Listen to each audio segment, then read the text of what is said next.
नमस्कार, नेशन भारत वर्ष में आपका स्वागत है और मैं हूं आपके साथ मानवी ठाकुर। शुरुआत करते हैं आज की बड़ी खबरों के साथ। शहर के टाउन थाना क्षेत्र के छोटकी सिंघी गांव में बक्सर से आए बारात में नाच के दौरान नर्तकी से हुए विवाद को लेकर गांव के एक युवक द्वारा फायरिंग कर दी गई, जिसमें फायरिंग के दौरान दूल्हे के चचेरे भाई को गोली लग गई। जख्मी अधेड़ को गोली बाएं पैर में घुटने के नीचे लगी है, जिससे वह जख्मी होकर जमीन पर गिर पड़ा। इसके बाद परिजन द्वारा उसे इलाज के लिए आरा सदर अस्पताल से आरा शहर के बाबू बाजार स्थित निजी अस्पताल लाया गया, जहां उनका इलाज कराया जा रहा है। जानकारी के अनुसार जख्मी अधेड़ बक्सर जिला के कोरान सराय थाना क्षेत्र के मठीला गांव निवासी स्वर्गवासी मतवार उपाध्याय के 48 वर्षीय पुत्र संतोष उपाध्याय है। घटना को लेकर लोगों के बीच भगदड़ मच गई। लोग इधर उधर दौड़कर भागने लगे। वहीं घटना की सूचना पाकर टाउन थाना अध्यक्ष संजीव कुमार पुलिस बल के साथ घटनास्थल पर पहुंचे और मामले की छानबीन में जुट गए हैं। इलाज कर रहे सर्जन चिकित्सक डॉक्टर विकास सिंह ने बताया कि गोली से जख्मी एक अधेड़ व्यक्ति आए हैं। उन्हें बाई साइड थाई में गोली लगी है। ऑपरेशन कर बुलेट निकाल दिया गया है। मरीज का बीपी व पल्स स्टेबल है, हालांकि उन्हें अभी ऑब्जर्वेशन में रखा जाएगा। सर, एक गोली लगा हुआ है, क्या स्थिति है? 50-year-old मेल है, उनके लेफ्ट थाई में गोली लगी है। छोटा सा प्लेट फंसा हुआ है। बीपी वगैरह स्टेबल है और पेशेंट का कंडीशन ठीक है। जैन मुनि आचार्य विद्यासागर महाराज ने अपना शरीर त्याग दिया। छत्तीसगढ़ के डोंगरगढ़ स्थित चंद्रगिरी तीर्थ पर उन्होंने अंतिम सांस ली। पूर्ण जागृत अवस्था में उन्होंने आचार्य पद का त्याग करते हुए 3 दिन का उपवास लिया और अखंड मौन धारण कर लिया था, जिसके बाद उन्होंने प्राण त्याग दिए। इस खबर से देश भर में शोक की लहर है। आचार्य श्री पिछले कुछ दिनों से अस्वस्थ थे। पिछले 2 दिनों से उन्होंने अन्न जल पूरी तरह त्याग दिया था। आचार्य श्री अंतिम सांस तक चैतन्य अवस्था में रहे। मंत्रोच्चारण करते हुए उन्होंने देह त्याग दिया। देश भर के जैन समाज और आचार्य श्री के भक्तों ने उनके सम्मान में आज एक दिन अपने प्रतिष्ठान को बंद रखने का फैसला लिया। आचार्य श्री ने लगभग 350 दीक्षाएं दी हैं। उनके शिष्य पूरे देश में विहार कर जैन धर्म की प्रभावना कर रहे हैं। बिहार में सत्ता परिवर्तन हुए 1 सप्ताह अभी नहीं बीता है कि बदमाशों का मनोबल 7वें आसमान पर जा पहुंचा है, जो पुलिस के लिए चुनौती बन चुके हैं। ताजा मामला पटना से लगभग 50 किलोमीटर दूर मुख्यमंत्री नीतीश कुमार के गृह क्षेत्र नालंदा के हरनौत थाना क्षेत्र के खरुआरा गांव निवासी राजेश यादव को बाजार से लौटते समय अपराधियों ने पहले गोली मारी और फिर चाकू से गोद कर हत्या कर दी। अभी इस हत्या का अनुसंधान चल ही रहा था कि दूसरी घटना बिहार थाना क्षेत्र के मुरारा कांधा में चाचा ने भतीजे को बुलाकर गोली मारने के बाद चाकू से गोद दिया, जिससे उसकी मौके पर ही मौत हो गई। मृतक की पहचान मुरारा गांव निवासी पूर्व मुखिया पप्पू सिंह के पुत्र विशाल कुमार के तौर पर की गई है। घटना के संबंध में बताया गया कि कई वर्षों से संपत्ति को लेकर चला आ रहा विवाद व्यक्ति की हत्या का कारण बना। बाय नूरुल हक, सदर डीएसपी। आज संध्या में सूचना मिली कि एक व्यक्ति को कुछ लोग पकड़ लिए हैं। कुछ देर के बाद जैसे पुलिस एक्टिव हुई, चारों तरफ खोजा गया, उसी में तुरंत सूचना मिली कि एक व्यक्ति का 100 उधर मुरौरा खंड में पड़ा हुआ है। खैरागढ़ में लगातार सियासी उठापटक का दौर जारी है। खैरागढ़ नगर पालिका परिषद के अध्यक्ष शैलेंद्र वर्मा की लेटर पैड में अपने अध्यक्ष पद से इस्तीफा देने वाली खबर में नया मोड़ आ गया है, जहां आज दोपहर जिला कांग्रेस के पदाधिकारी और खैरागढ़ विधायक यशोदा वर्मा सहित शैलेंद्र वर्मा खुद खैरागढ़ थाना पहुंचे और मुख्य नगर पालिका अधिकारी खैरागढ़ प्रमोद शुक्ला के खिलाफ लेटर पैड का दुरुपयोग करने का आरोप लगाते हुए शिकायत दर्ज कराई। मीडिया से चर्चा करते हुए विधायक यशोदा वर्मा ने बताया कि नगर पालिका अध्यक्ष के लेटर पैड पर नगर पालिका के अधिकारी कर्मचारियों द्वारा दुरुपयोग किया गया है और हमारे अध्यक्ष का इस्तीफा लिखकर उसे वायरल भी किया गया है। नगर पालिका अध्यक्ष के इस्तीफे की जानकारी ना तो संगठन को है, ना ही स्वयं विधायक को। वहीं पूरे मामले को लेकर मुख्य नगर पालिका अधिकारी प्रमोद शुक्ला ने बताया कि मेरे पास शैलेंद्र वर्मा ने स्वयं उपस्थित होकर अपना इस्तीफा सौंपा है और इस इस्तीफे में मेरे द्वारा अपर सचिव नगरीय प्रशासन एवं विकास विभाग को अग्रिम कार्यवाही हेतु भेजा गया है। अध्यक्ष ने स्वयं आकर इस्तीफा सौंपा है, जिसके बाद मैंने अग्रिम कार्यवाही हेतु इस्तीफे को आगे भेज दिया है। बाइट यशोदा वर्मा, विधायक खैरागढ़, प्रमोद शुक्ला, सीएमओ खैरागढ़। हम थाना इसलिए आए हैं कि हमारे नगर पालिका अध्यक्ष का गलत तरीके से दुरुपयोग करके नगर पालिका के अधिकारी और कर्मचारी लेटर पैड का गलत उपयोग किए हैं और गलत उपयोग करके अध्यक्ष का इस्तीफा लिखकर उसको इस्तीफा करके वायरल किए हैं। जबकि हमारे अध्यक्ष महोदय को खुद बता रहे हैं, न संगठन को पता, न विधायक को, न अध्यक्ष को भी पता नहीं है कि वो इस्तीफा दिए हैं। इसलिए हम लोग अधिकारी कर्मचारी के खिलाफ में FIR दर्ज कराने के लिए आज थाना में हैं। मेरे पास माननीय श्री शैलेंद्र वर्मा जी अध्यक्ष नगर पालिका परिषद खैरागढ़ के द्वारा स्वयं उपस्थित होकर अपना इस्तीफ़ा सौंपा गया है और उस इस्तीफे को मेरे द्वारा अवर सचिव नगरीय प्रशासन एवं विकास विभाग छत्तीसगढ़ शासन को अग्रिम कार्रवाई हेतु भेजा गया है।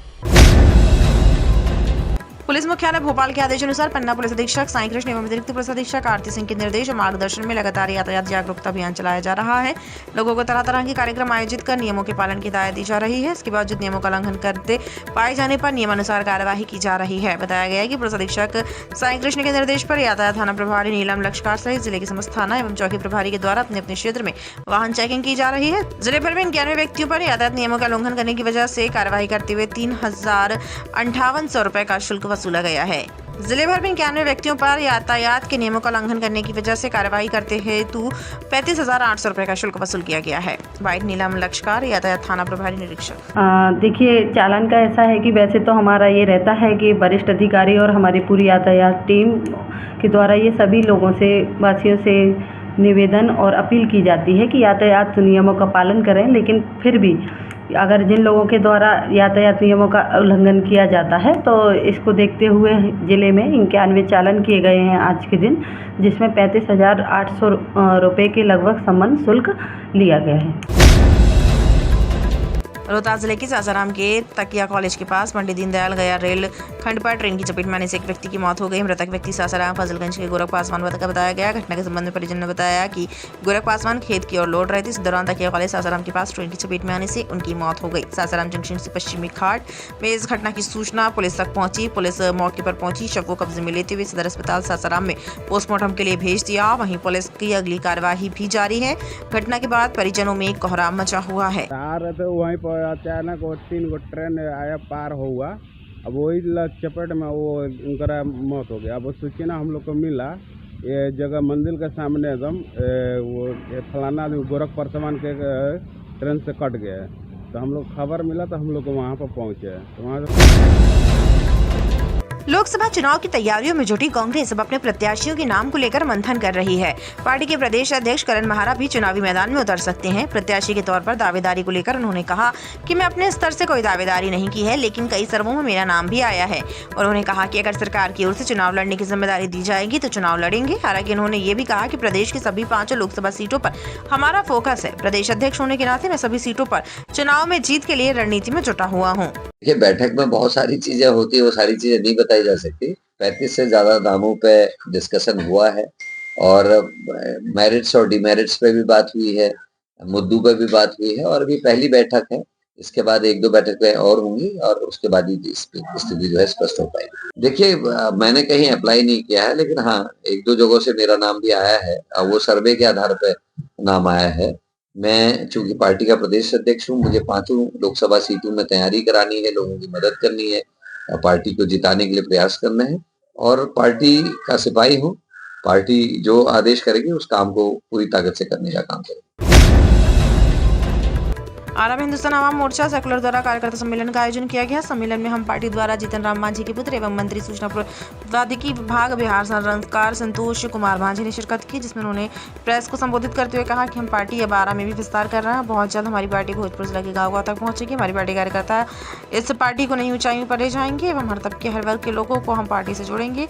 भोजपुर की धरती वीरों की धरती है और भोजपुर एक बहुत पुराना इतिहास है। आने वाले समय में पार्टी को भोजपुरी की धरती से इतिहास रचेगा और पार्टी सिर्फ पटना ही नहीं बल्कि दिल्ली तक अपनी सरकार बनाने में सक्षम होगी। बाइट संतोष कुमार मांझी, सूचना प्रौद्योगिकी मंत्री। निश्चित तौर पर आपको मैं बता दूं कि हमारे पास अभी भी बेल्ट्रॉन के माध्यम से 17,000 लोगों को हमने रोजगार दे रखा है, जो विभिन्न विभागों में काम कर रहे हैं और भी समय आने वाला समय में इस तरह की वैकेंसीज आएगी।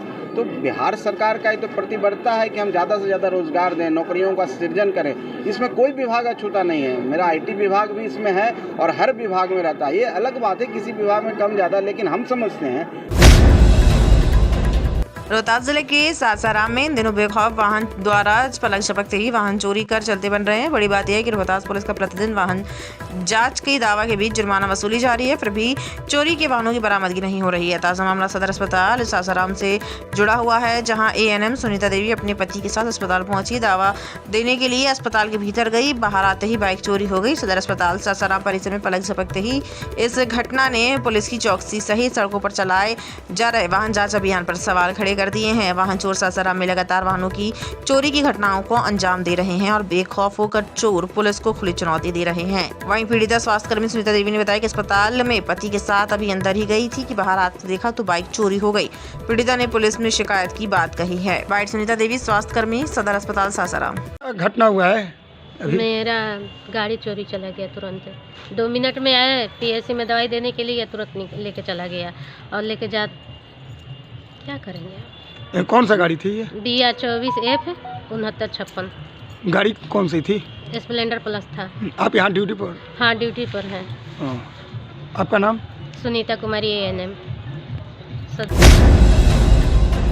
महासमुंद जिले के मोंगरापाली संकुल केंद्र में प्रभारी द्वारा स्कूल में लेट लतीफी से आने वाले शिक्षकों एवं आधे समय में ही स्कूल से गायब होने वाले शिक्षकों पर सतत निगरानी रखने के लिए ग्रुप वीडियो कॉल कर नवाचार किया जा रहा है। बागबाहरा विकासखंड के संकुल केंद्र मोंगरापाली के संकुल समन्वयक ठाकुर राम साहू ने अपने संकुल के अंतर्गत आने वाले स्कूलों में शिक्षकों की लेट लतीफी एवं आधे समय के बाद गायब रहने वाले शिक्षकों पर लगाम कसने ग्रुप वीडियो कॉल का सहारा लिया है। ये नवाचार शिक्षक ठाकुर राम साहू द्वारा 7 फरवरी को शिक्षा विभाग के जॉइंट डायरेक्टर द्वारा लिए गए प्राचार्य एवं संकुल समन्वयक की मीटिंग में शिक्षकों पर समय पर स्कूल आने की बात कही थी, जिसमें के बाद 8 फरवरी को संकुल केंद्र मोगरापाली समन्वयक ठाकुर राम साहू के साथ 10 स्कूल में 26 शिक्षक दिन में 3 बार सामूहिक वीडियो कॉल से जुड़ते हैं और अपने स्कूल की गतिविधियों को दिखाते हैं। वहीं सामूहिक वीडियो कॉल में सभी स्कूलों में घूम कर मॉनिटरिंग करने का समय बचता है, जिसकी वजह से बच्चों को ज्यादा बेहतर शिक्षा के साथ साथ अच्छा समय भी मिल रहा है। इस संकुल केंद्र के अंतर्गत 10 स्कूल आते हैं और इन सभी स्कूलों में स्मार्ट क्लास की व्यवस्था की गई है ताकि बच्चों की पढ़ाई अच्छे से हो सके। गौरतलब है कि बागबाहरा ब्लॉक के अंतर्गत 38 संकुल केंद्र है, जिनमें स्कूल संचालित है और इन स्कूलों में हजारों शिक्षक बच्चों को शिक्षा प्रदान करते हैं। ये ग्रुप वीडियो कॉलिंग का नवाचार प्रत्येक संकुल समन्वयक शुरू कर देते हैं तो बहाराबाग ब्लॉक के किसी भी स्कूल में शिक्षक ना ही लेट से स्कूल पहुंचेंगे और ना ही जल्दी घर जा सकेंगे, जिसके चलते इन शासकीय स्कूलों में शिक्षा का स्तर भी सुधरेगा। बाइट ठाकुर राम साहू, शिक्षक एवं संकुल समन्वयक मोगरापाली। संकुल गतिविधि कसावट में आने के पढ़ाई वगैरह कसावट में लाने के लिए मेरे अंडर में 10 स्कूल है सर। 10 स्कूल का मैं निगरानी तो रोज नहीं कर सकता, इसलिए ग्रुप कॉलिंग होता है सर। ग्रुप कॉलिंग के माध्यम से सभी का निगरानी होता है सर। सुबह 10 बजे के बाद और उसके बाद दोपहर में 2 बजे और उसके बाद 3:45 बजे सर।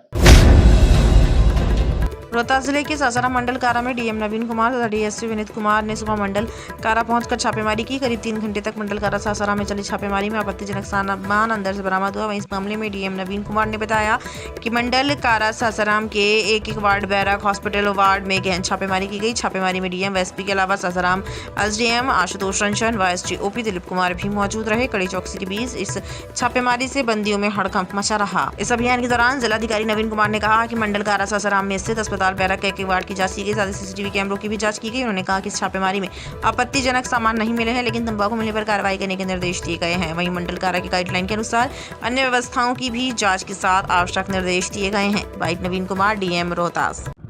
मंडल कारा में सर सर्च अभियान चलाया गया।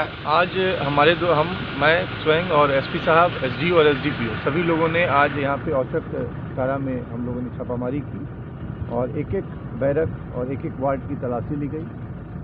हॉस्पिटल के वार्ड की भी तलाशी ली गई और सभी चीज़ों को देखा गया गहनता से। इसके अलावा सीसीटीवी कैमरा की क्या उपलब्धता है और सीसीटीवी कैमरा फंक्शनल है या नहीं है। दिन भर की बड़ी खबरों में फिलहाल बस इतना ही। आप बने रहिए नेशन भारतवर्ष के साथ, देखते रहिए देश दुनिया की खास खबरें। नमस्कार।